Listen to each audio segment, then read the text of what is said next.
성령의 검 곧 하나님 말씀을 가지라. 아멘. 예전에 그 옛날에 그 말했던 것이 기억나는데 주경야독이란 말 있잖아요. 근데 제가 그거를 어떻게 재밌게 알고 있냐면 2006년도인가요? 언제 독일 월드컵이 있었어요. 독일 월드컵 때 사람들이 주경야독한다 아마 이런 얘기를 하더라고요. 이게 무슨 소린가 했더니 낮에는 일하고 밤에는 독일 월드컵 본다고 주경야독 그러더라고요. 옛날에 그런 말이 있었어요. 축구를 보게 되면 공격수가 있고 가운데 있는 미드필더가 있고 그리고 맨 마지막에 수비수가 있어요. 군대를 가서 축구를 해보잖아요. 그러면 고참들은 다 공격만 하려고 그래요. 뛰기 귀찮아가지고 골만 넣으려고 그래. 근데 공격수만 있으면 축구를 잘할 수 있느냐면 그렇지가 않아요. 수비 선수도 굉장히 중요하거든요. 수비를 잘해야지 승리할 수가 있어요. 공격을 잘하면 연봉이 높고 그런데 사실 한 팀이 승리하려면 이 공격수보다도 수비가 더 탄탄해야 돼요, 사실. 2002년도 월드컵 때 우리나라가 좋은 성적을 얻었는데 그때 했던 축구가 압박 축구라는 거예요. 그게 뭐냐면 선수들이 공을 잡으면 못 잡게 하려고 막 달려들어요. 그래서 수비를 못하게 만들어. 그리고 정신을 못 차리게. 그래서 우리나라가 압박 축구를 통해서 좋은 성적을 얻었는데 이게 압박이요. 한 번 뚫리면 또 다른 선수한테 달려 들어가는 거예요. 그러니까 2중, 3중으로 압박을 하는 거예요. 그래서 계속 압박을 못 견디면 공을 뺏겨요. 그래서 우리나라가 이 압박 축구로 좋은 성적을 거뒀다라는 것이죠. 자, 방패가 오늘 성경을 보니까 믿음의 방패를 가지라고 하는데 이 방패가 뭘까요? 성경을 한번 보면서 얘기를 한번 해볼게요. 16절입니다. 한번 읽어봐요. 시작. 모든 것 위에 믿음의 방패를 가지고 이로써 모든 불화살을 소멸하고 그랬어요. 믿음의 방패를 가지래요. 아까 제가 압박 축구 얘기했는데 이게 압박이 2중, 3중, 4중 계속 들어가거든요. 자, 싸울 때에 우리가 그 갑옷을 입어요. 근데 가슴에는 흉배를 붙였어. 갑옷을 입었는데 투구를 안 썼네. 그럼 어떻게 돼요? 머리에 화살 맞고 죽는 거예요. 그러니까는 이게 갑옷을 입을 때는 2중, 3중으로 계속 전방위적으로 잘 입어야 돼. 그 손에 방패도 들어야 돼. 그 얘기예요. 그러니까 어설프게 하면 안 되고 빈틈없이 다 내가 갑옷을 입고 내가 준비를 해야 된다 이런 뜻이거든요. 방패가 있는데 지금 사도 바울은 로마 군대를 보면서 이게 지금 전신갑주 얘기를 하고 있는 거예요. 제가 여러 번 설명드렸지만 이 방패는 듀레오스라는 방패예요. 듀레오스가 뭐냐 원래는 로마 방패가 동그란 방패였거든요. 근데 이것으로 맨날 사람이 죽어나가니까 방패를 바꿨어요. 그 듀레오스라는 방패로 바꿨는데 이 듀레오스는 로마 방패거든요. 한번 방패 사진을 보여드릴게요. 이렇게 생긴 방패예요. 네모난 거. 뭐처럼 생겼어요? 문짝처럼 생기지 않았어요? 문짝. 이게 듀레오스가 문짝처럼 생겼다고 해서 듀레오스라는 거예요. 듀리가 문짝이라는 뜻이야. 그러니까 이 문짝처럼 생긴 건데 이 네모난 사각형의 방패인데 어떻게 하냐면 방패를 들어요. 그러면 옆에서 같이 들어요. 화살도 쓸 거 아니에요. 그러면 뒤에 있는 사람들은 위를 막아요. 그래서 이게 위나 앞이나 뒤나 옆이나 다 막아. 그리고 그 사이로 창을 찔러서 싸우는 거예요. 그래서 로마군이 굉장히 강해요. 이 방패가 뒤라, 문짝, 듀레오스 이런 뜻이에요. 근데 굉장히 무거워요 이게. 이게 무겁기 때문에 들고 다니기가 힘들어. 근데 이 재료가 뭐냐면 나무로 되어 있는데요. 나무와 가죽으로 되어 있어요. 나무 위에 가죽을 덮고 그 사이에 금으로 이렇게 금속으로 이렇게 틀을 만들어요. 그래서 굉장히 무겁습니다. 무거워도 살려면 어쩔 수 없죠. 그렇게 해요. 자, 이 사람들이 불화살을 쏘는데 적들이 그 영화 같은 데 보면은 화살을 쏘면 위로 날라와서 위로 덮잖아요. 그때 막으려고 방패를 드는 거예요. 그런데 불화살을 쏠 때에 이 방패는 불이 붙지 않아요. 나무로 만드는데 불이 안 붙어요. 왠 줄 아세요? 거기에 가죽을 제가 덮었다 그랬잖아요. 가죽에 물을 부어. 그리고 싸움하기 전에 가죽을 물을 붓기 때문에 불화살을 맞아도 불이 꺼져. 그래서 로마군이 싸움을 할 때 굉장히 잘 싸웠다. 자, 아까 우리 본문에 뭐라고 썼습니까? 믿음의 방패를 가져라. 불화살을 소멸하라 그랬지 않습니까? 이게 그런 뜻이에요.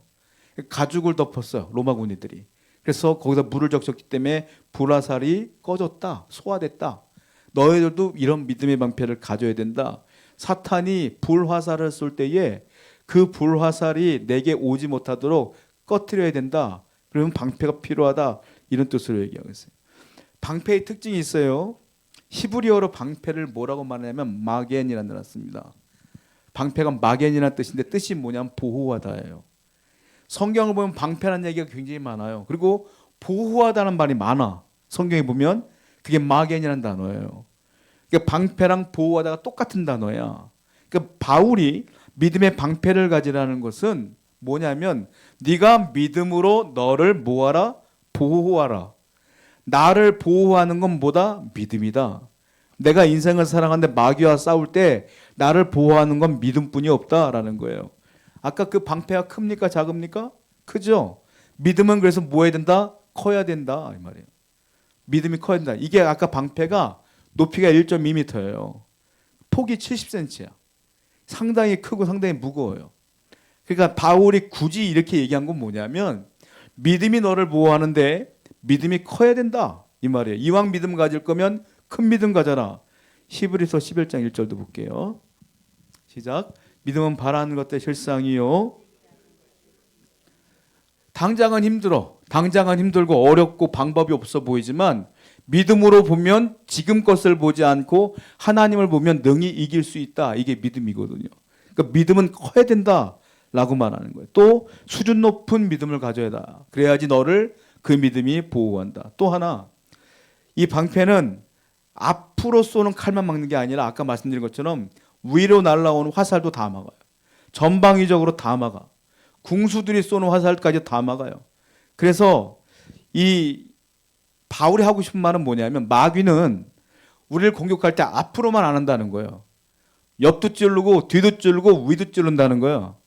그러니까 너희가 믿음으로 막으려면 큰 믿음을 갖고 큰 방패로 세워야지 이길 수 있지 않겠느냐라는 겁니다. 특별히 마귀는 불화살을 쏜대요.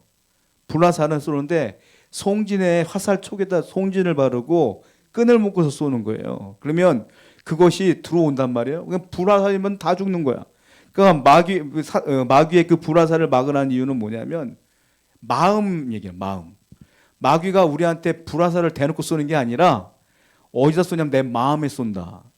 무슨 말이냐? 두려움, 염려, 근심, 걱정은 다 불화살이라는 거예요. 지금 바울이 볼 때는 그건 다 불화살인데 그걸 꺼트려야 된다. 뭘로? 방패로. 뭘로? 믿음으로. 이 얘기를 하고 있어요.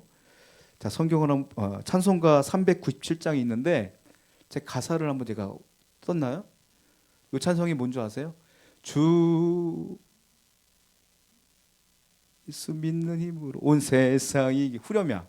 주 예수 믿는 힘으로 온 세상이 이기네. 뭐가 이겨요? 믿음이 이기네. 믿음이 이기네. 주 예수를 믿음이 온 세상이 이기네. 믿음으로 이기는 거야. 마귀는 믿음으로 이기는 거래요. 마귀는 불화살을 쏘더라도 믿음의 방패로 이기는 것이다 라고 얘기하는 거예요. 바울이 요구하는 건 뭐냐면 그럼 이렇게 생각할 수 있어요. 하나님, 마귀가 불화살 쏘지 않도록 해주세요 라고 기도할 수 있어요. 바울이 볼 땐 그건 믿음이 아니라는 거예요. 뭐냐면 인생을 사는데 어떻게 그런 어려움이 없겠냐는 거예요. 어려움이 있지.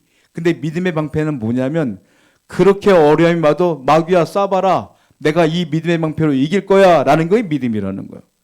그러니까 어려움이 없도록 기도하는 것이 아니라 어려움이 와도 믿음으로 이길 힘을 주옵소서 라고 기도하는 것이 믿음이다라고 바울이 얘기하고 있다는 것이죠. 그러니까 믿음의 방패는 그런 것이다. 인류 역사상, 기독교 역사상 가장 위대한 어머님이 두 분이 계셔요. 첫 번째 어머님은 누구냐면 성 어거스틴의 어머니였던 모니카입니다. 굉장히 유명하신 분이고 성자 성 어거스틴을 키워내신 분이에요. 또 한 분이 있는데 헬레나라고 하는 분이에요.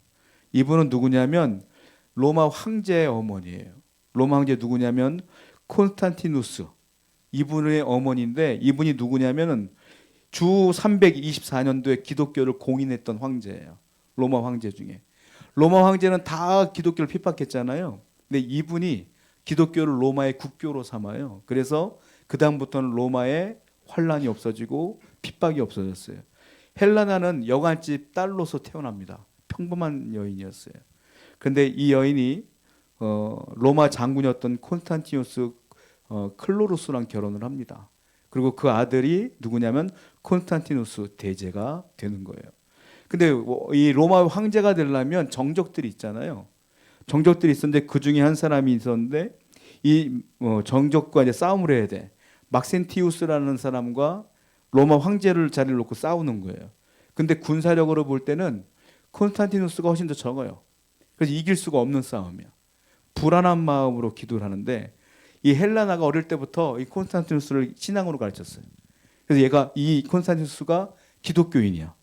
신앙이 있어. 어느 날 기도하다가 잠을 잤는데 환상을 봐요. 이분이 환상을 봤는데 어떻게 썼냐면 십자가가 등장을 해요. 환상에 십자가 이렇게 써 있어요. 이 징표로 너는 승리하리라라는 글이 쫙 써 있는 거예요. 십자가에 이 징표로 너는 승리하리라. 그래서 이분이 싸움하기 전날에 그 꿈을 꾸고 싸움하는 날 방패에다가 이 글을 다 썼어요. 십자가를 그리고 이 징표로 너가 승리하리라. 이거 다 써놨어. 자기 군대에게. 전쟁을 벌어졌어요. 이겼습니다. 이겼어요. 그래서 이분이 황제가 돼요. 그래서 이 경험을 통해서 하나님이 이기게 해주셨다. 그래서 기독교를 공인해요. 이제부터 우리 국교는 기독교야 라고 해서 로마의 국교가 되는 겁니다. 헬레나가 아들이 자기 그 로마의 국교로 삼으니까 70대였는데 어머니가 그 70대의 노령에도 불구하고 성지순례를 가셔요. 이스라엘을 건너가요. 그래서 이 헬레나가 가는 곳마다 이스라엘에 있었던 우상들 있죠. 다 군인들한테 시켜 다 없애버려. 다 없애버리고 거기에 하나님께 할 수 있는 기도처로 다 만들어버려요. 이 두 모녀가 모녀가 아니죠. 이 모자가 하나님의 은혜로 이 놀라운 일들을 다 이루게 돼요. 뭘로? 믿음으로. 어머니의 믿음이 아들의 믿음이 지속적으로 이 놀라운 능력들을 행하는 걸 보게 돼요.